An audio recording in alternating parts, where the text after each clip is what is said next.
नमस्कार मित्रांनो. 2024चे आता शेवटचे 2 दिवस उरले, म्हणजे 30 तारीख आणि 31 तारीख. तुमच्यापैकी बहुतांश जणांनी 31ला कसे सेलिब्रेशन करणार ह्याची तयारी करूनच ठेवली असेल.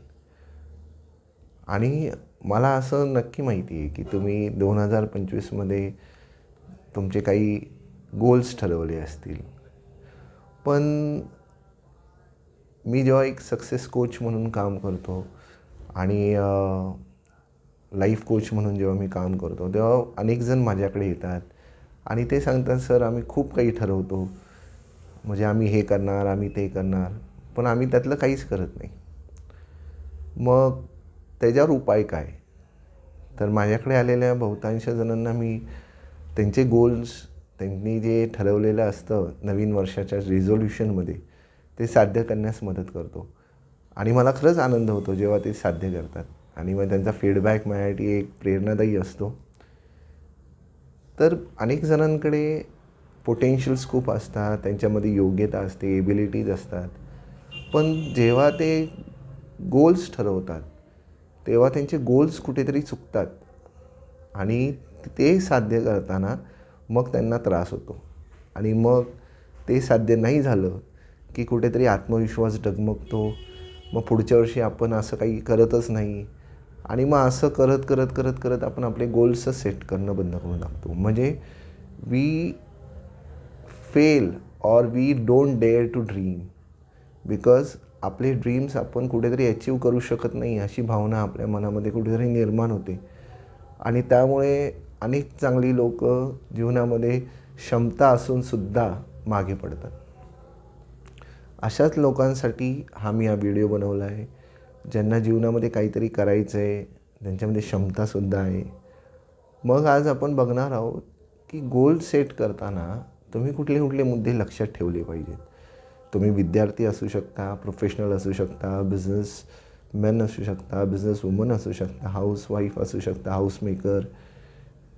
कुठल्याही क्षेत्रामध्ये तुम्ही काम करत असाल, तुम्ही जो एखादा गोल ठरवला आहे तो ॲचिव्ह करताना तुम्ही काय काय गोष्टी लक्षात ठेवाव्यात हे मी आता या व्हिडिओमध्ये सांगणार आहे. तर मी सुरुवात करायच्या आधी एक गोष्ट सांगतो की बहुतांश लोक जेव्हा गोल्स ठरवतात तेव्हा ते गोल्स त्यांना स्पष्ट नसतात. म्हणजे त्यांनाच माहीत नसतं की मला नेमकं काय करायचं आहे. आता ह्याच गोष्टीला इंग्लिशमध्ये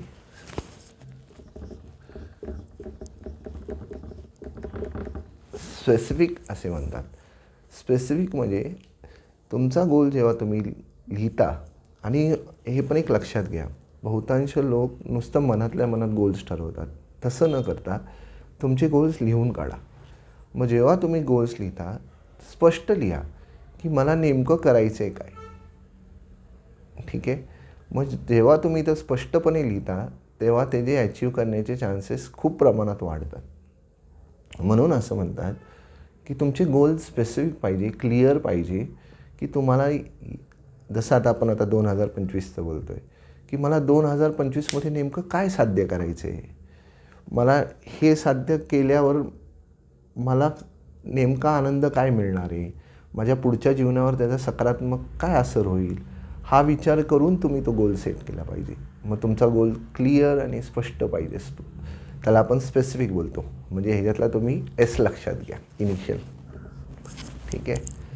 आता दुसरी गोष्ट येते की बहुतांश लोकांना एखादी गोष्ट पाहिजे असेल तर ती कशी पाहिजे, किती प्रमाणात पाहिजे हे माहितीच नसतं आणि ते फक्त बोलतात मला पाहिजे. अरे पण काय पाहिजे, किती पाहिजे हे माहितीच नसतं. म्हणजे आता उदाहरण, आता मी 2025चं माझा विचार करतो आहे. मी एक व्यावसायिक आहे, मी ट्रेडिंग करतो, इन्व्हेस्टमेंट करतो. तर माझं एक जेव्हा मी माझं गोल ठरवतो तेव्हा मी असा विचार केला पाहिजे की मी ह्या वर्षी किती इन्व्हेस्टमेंट करणार आहे. उदाहरणार्थ मी 10 लाख, 20 लाख, 30 लाख, 40 लाख, 50 लाख असा विचार करेल. पण बहुतांश लोक असं म्हणतात मी ह्या वर्षी खूप पैसा कमवणार. आणि खूप पैसा कमवणार तर त्याची काही परिभाषाच नाही आहे. मग ज्या गोष्टीची परिभाषा नसते ते ॲचिव्ह करणारच कसं. म्हणून सेकंड थिंग जी तुम्ही लक्षात ठेवली पाहिजे की तुमचे गोल्स तुम्हाला मोजता आले पाहिजे. म्हणजे बाबा मला यावर्षी कमीत कमी 1.5 लाख रुपयाचं सेविंग करायचं आहे. मला ह्यावर्षी कमीत कमी जर महिला असतील तर मला 1 तोळा तरी सोनं बनवायचं आहे. मला ह्यावर्षी कमीत कमी माझा टर्नओव्हर 10 लाखांवर, 15 लाखांवर, 20 लाखांवर न्यायचा आहे.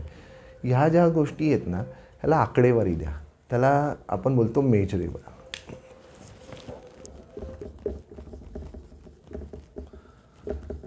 मेजरेबल म्हणजे कुठलीही गोष्ट मोजता येण्यासारखी पाहिजे.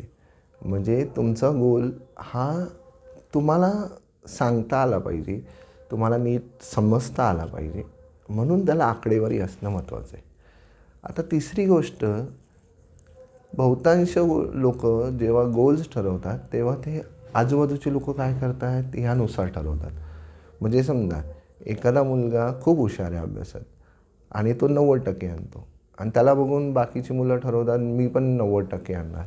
अरे पण तो त्याच्या आवडीनिवडी, त्याला अभ्यास करायची जिद्द, हा प्रकार वेगळा आहे.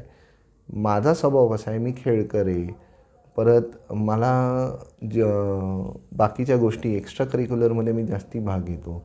मग माझी टक्केवारी कुठपर्यंत जाऊ शकते, मग मी माझ्यासाठी 80% ठेवेल. त्याला 90% मिळतात म्हणून मी का मला 90% ठेवावेत. जेवढी माझी क्षमता आहे, ज्या माझ्या एबिलिटीज आहेत, जी क्षमता आहे, ह्या ओळखून मी माझी टक्केवारी ठेवली पाहिजे.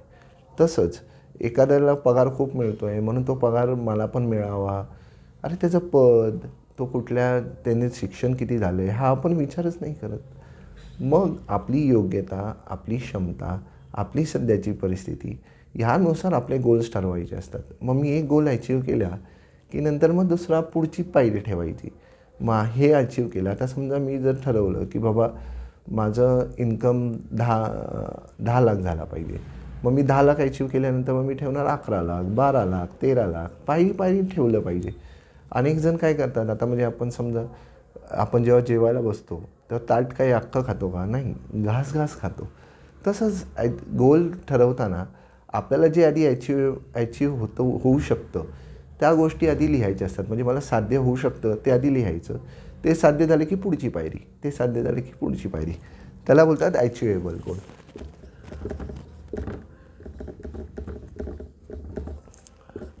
म्हणजे साध्य करता येण्यासारखं. तिसरं असतं रेलिव्हेंट. म्हणजे मगाशी मी सांगितलं रेलिव्हेंट म्हणजे किंवा जेव्हा तुम्ही एखाद्या गोष्टीला रिलेटेड असं म्हणता, रेलिव्हेंट म्हणता, तेव्हा ती गोष्ट माझ्या जीवनाला अर्थ मिळवून देते का.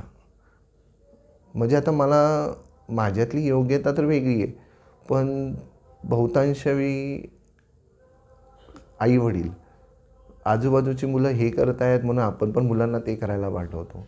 अरे तुमच्या मुलाची योग्यता काय आहे, तो कशात हुशार आहे, त्याला कुठला विषय आवडतो, हा मुद्दा लक्षात घेऊनच तुम्ही मुलांना तुमचे ध्येय काय असू शकतं हे लिहिण्यामध्ये मदत करू शकता.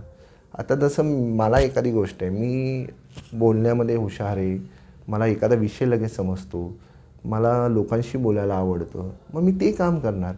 पण मला जर एखादं काम मला माहिती आहे बाबा आता ह्या कामामध्ये खूप पैसा आहे, पण मला माहिती आहे मी ते काम करताना आनंदी नाही राहू शकत, मग मी ते काम का करावे.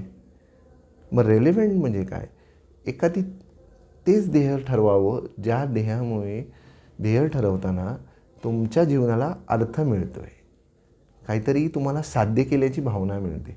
उगाच सगळेजण करतायत म्हणून आपण करावं असं नाही. 2025मध्ये तुम्ही तुमच्यासाठी रेलिव्हेंट गोल्स ठरवा, ज्याच्याकरून तुम्हाला असं वाटेल अरे हा माझा खरंच 2025 चांगला गेला. तर त्याला बोलतात रेलिव्हेंट.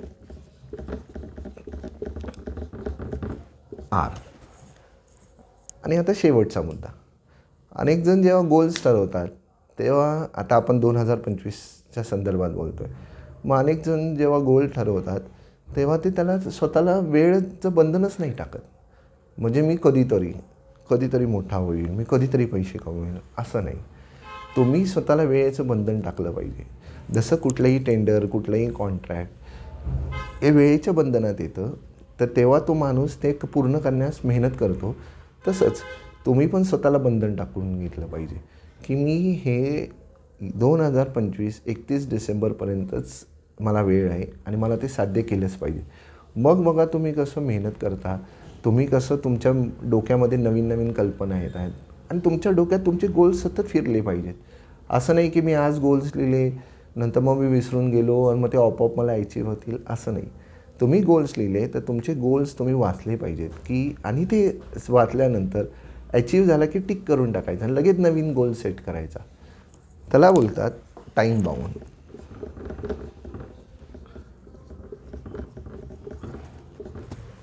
मित्रांनो, आता जे मी तुम्हाला 5 शब्द दिले, हे 5 शब्द सायंटिफिकली प्रूव्हन आहेत.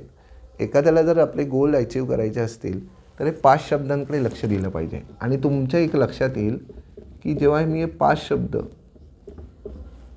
एकत्र करतो तेव्हा एक शब्द निर्माण होतो, त्याला बोलतात स्मार्ट. म्हणजे इनडायरेक्टली असं सांगायचं आहे की तुमचे गोल्स स्मार्ट असले पाहिजेत आणि ज्यांचे गोल्स स्मार्ट असतात ते गोल्स नक्की अचीव करतात. म्हणजे जेव्हा तुमचे goals specific, measurable, achievable, relevant आणि टाईम बाउंड असणार तेव्हा तुम्ही कुठल्याही क्षेत्रात, तुमचं वय काय असू शकतं, तुम्ही किती शिकला आहेत, काय शिकला आहे, तुमची क्षमता आहे, ह्याच्यात काही फरक नाही पडत. पण तुम्ही जे पण ठरवाल ते तुम्ही अचीव करू शकाल. तर मला आज खरंच आनंद होतो आहे की हा व्हिडिओ आता भरपूर जणं बघतील आणि कुठेतरी ह्या व्हिडिओमुळे त्यांच्या ज्या गोल सेटिंगमध्ये ज्या चुका होत होत्या त्या चुका आता ते नाहीसे करू शकतील आणि त्यांची जे स्वप्न आहे, जे ड्रीम्स आहेत ते अचीव करू शकतील. So thank you from success coach Amol Dikshit. पुढच्या व्हिडिओमध्ये आपण नक्कीच भेटू. धन्यवाद.